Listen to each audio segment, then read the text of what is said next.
You know, it's funny, when you and I first met, I was like, this guy's a millennial, and I'm trying to write a book on how to engage millennials, and I was actually wondering, how am I going to work with a millennial for writing a book? So Zach, I know the problem that you've seen, and even the problem that I have seen as a researcher leading the millennial generations, is millennials actually have a desire to grow and to be developed. They don't respond well in a job where they're just being micromanaged. We talk about the culture of the organization being like soil. I think about millennials as like seeds, and if I'm going to plant them in good soil, they're going to produce. My leadership style changed significantly from the time that I was a Ranger instructor in the Army. I'm naturally wired to be results driven. Going to seminary, working on staff at a church, I really shifted more to a passive leader.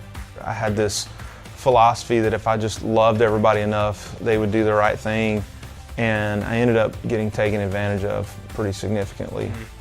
And so I felt myself constantly struggling, going back and forth between the two leadership styles.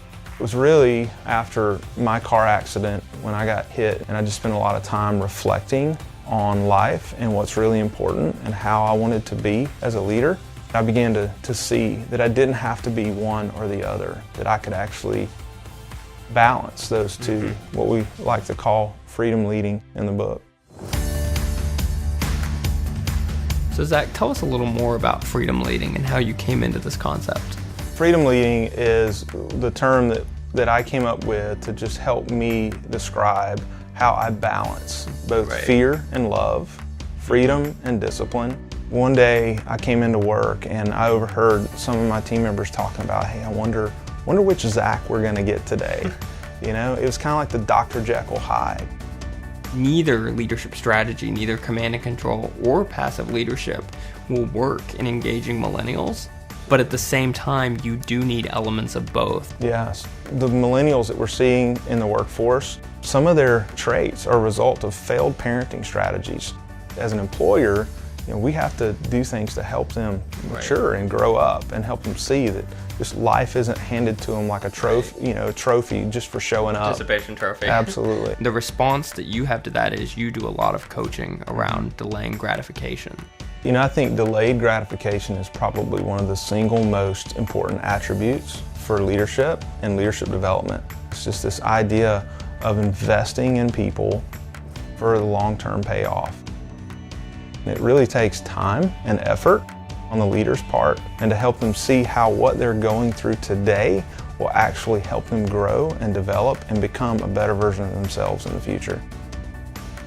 One of the components of leader farming is that you desire to make a difference in people's lives, and I see how you've made a difference in my own life. As a leader, I'm always thinking about what's my return on investment, but as a millennial, you're thinking about what's my return on life. When I focused on growing other people, instead of just focusing on myself and my own results, it actually was counterintuitive. Your results go up as well as your relationships go up. Interesting. Establishing boundaries, cultivating culture, and then leading in freedom. If you are focusing on developing them so that they can leave, your turnover actually decreases. I want to develop an organization that actually coaches and develops at all levels. And so that's part of the strategy, is to continue to trickle down that coaching and developing throughout the organization and to help people get to where they want to be.